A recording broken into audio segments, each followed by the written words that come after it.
Alex, welcome. Thank you, John. I've been meaning to ask you so many questions about your piece of music. Now, I know that you're a highly trained classical composer, but you also like to somehow fold folk traditions into your music. How did this piece evolve, keeping that in mind? Is there something folky about Partch, or the fact that you chose his guitar and played it almost like a folk instrument? I mean, what came first, the concept, the instrument? Yeah, well, when I write, vocal melodic based music, that tends to be what comes out, folk melodies, because that just comes natural to me. Like you said, I've kind of classically trained, but also have played a lot of folk music, and that's just kind of what comes natural, especially with vocal music. And the particular adapted guitar I chose really kind of supports that melody, so that's why I chose the Barstow guitar. Yes.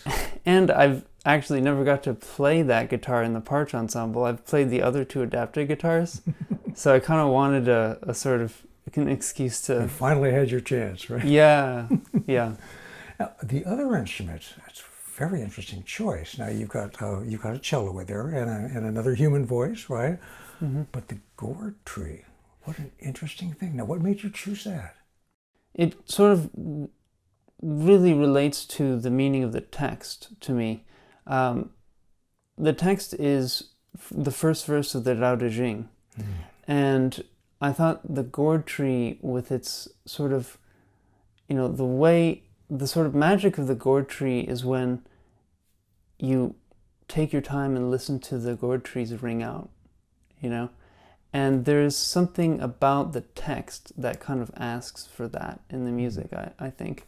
Well, for folks who haven't seen the video yet, because they're going to be watching this before, let's remind them that the Gourd Tree actually is a whole series of Chinese prayer bells. I mean, not a coincidence, right? Yeah, right, because the Tao is an ancient Chinese text. And yes. Yeah. So, I really wanted to highlight that instrument and use it both as a supporting instrument, to add sort of texture to, the first part of the piece, which is, with all the ensemble in, all the instruments in. But then I wanted to highlight it as its own sort of special section where we get to really take time and, appreciate the beautiful overtones that kind of unfold over time when, you listen. So the first couple of lines of the Tao Te Ching, which is medieval Chinese Taoist text, what do they say? So the first lines, possibly the most well-known lines in the whole Tao, is the Tao that can be told is not the eternal Tao. The name that can be named is not the eternal name. So that is sort of suggesting that language can't quite get to what this concept is of the Tao. It's sort of paradoxical because it's like, the Tao is a piece of literature, it's a piece of text that the first thing it says is admitting that it can't actually quite, the Tao is actually more not something that can be expressed symbolically, but something to be experienced. Well, it sounds like an ancient Zen koan in a sense. It's like, by the way, the book that you're holding that's telling you these things doesn't really exist or can't even begin to tell you what you want to know. But I'm sure the readers, when they first looked at that, but the reason why I'm looking at this book is that I want to know about the Tao. I want to know about the spiritual world, because that's sort of what they're hinting at, isn't it? Yeah, absolutely. And the next lines kind of reveal a little more. The unwanting soul sees what is hidden, right? So it's kind of beginning to suggest how one might actually experience it, going beyond symbolic language. The unwanting soul, how shedding desire is the beginning of being able to see this sort of that which is hidden. The title is called Darkness Within Darkness, so it's kind of alluding to that. Yes, Yeah. yes. Well, now, without giving it too much away, of course, the piece has two basic sections to it.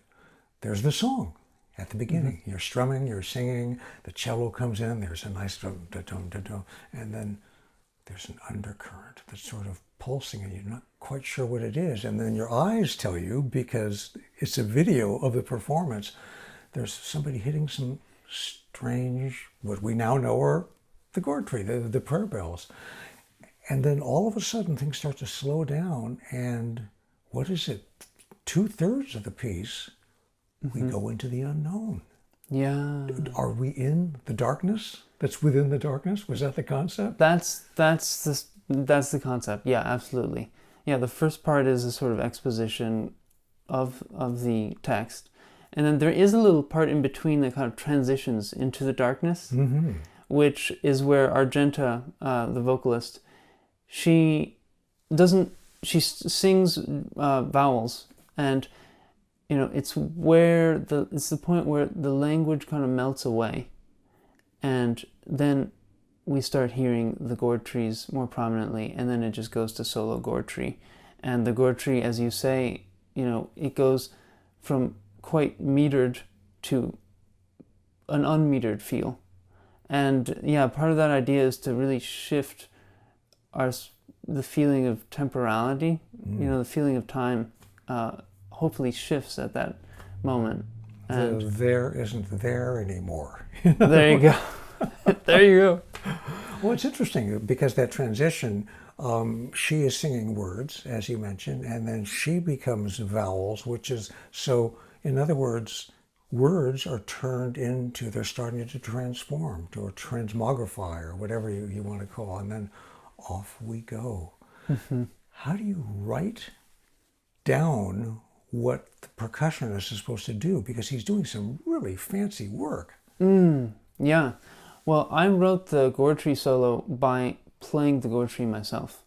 So that Gourd Tree solo started out with me kind of just playing. I really kind of focused on 2 hits at the same time, 2 different Gourd Trees, and figuring out which ones really yielded some interesting harmonies when played together.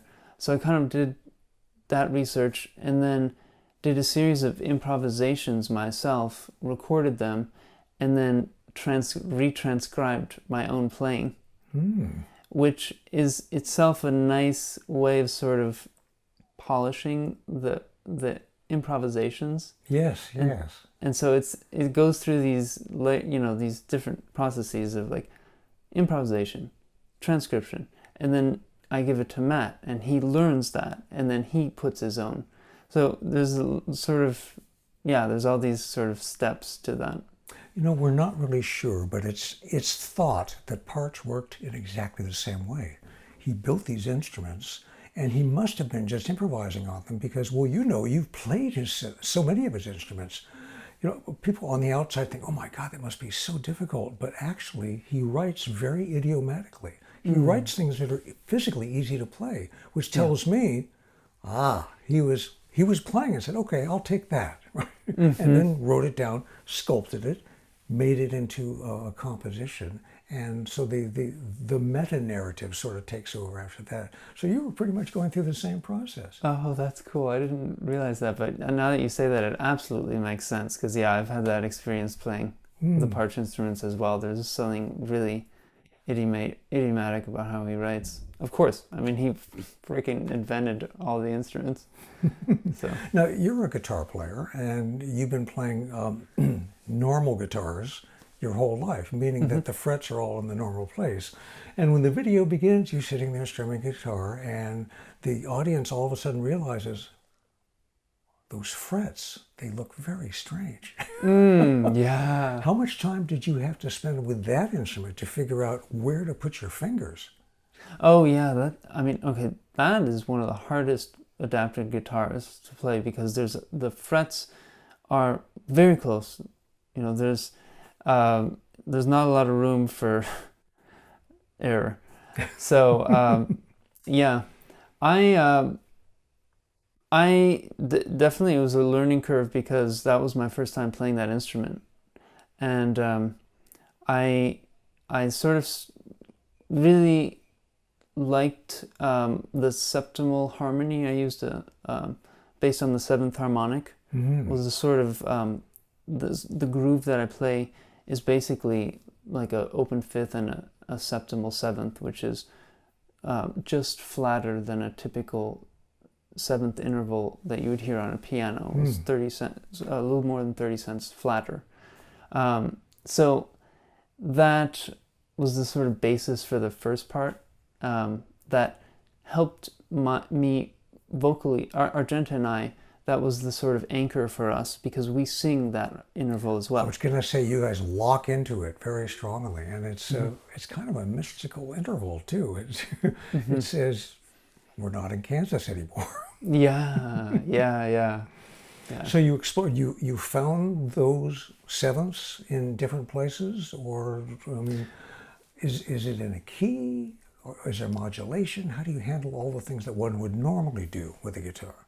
Yeah, it's the first part stays in a key that it's D. It's kind of ambiguous whether it's D minor or major, because I actually don't include the third in the chord.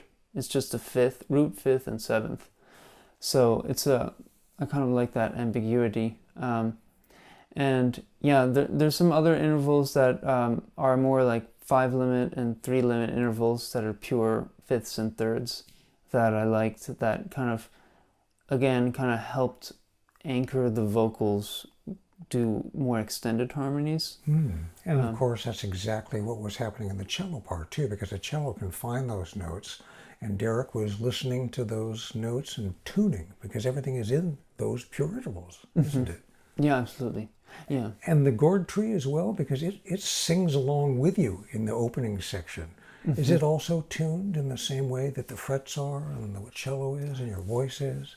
Absolutely, yeah. It's tuned to just intonation. There is a interesting complication with the Gourd Tree because bells, as you know, are somewhat inharmonic, so they don't quite so neatly follow the harmonic series as a guitar or cello.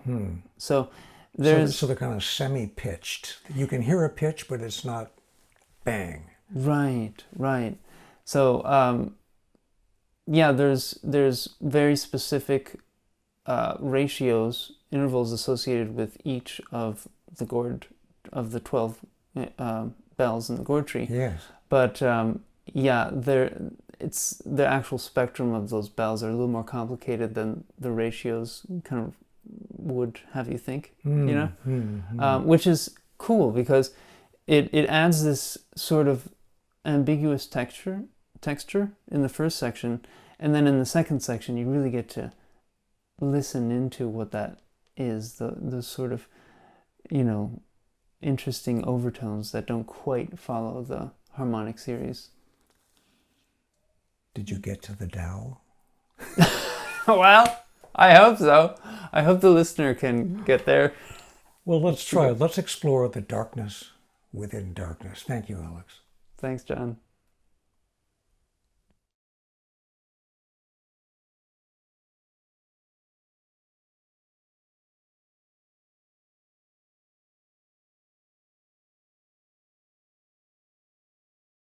The Tao that can be told is not the eternal Tao. The name that can be named is not the eternal name. Heaven and earth begin in the unnamed. The named is the mother of the 10,000 things. So the unwanting soul sees what is hidden, and the ever-wanting soul sees what it wants to. These two two spring from the same origin but differ in name. This appears as darkness. Darkness within darkness, the gate to all mystery. Darkness within darkness, the gate to all mystery.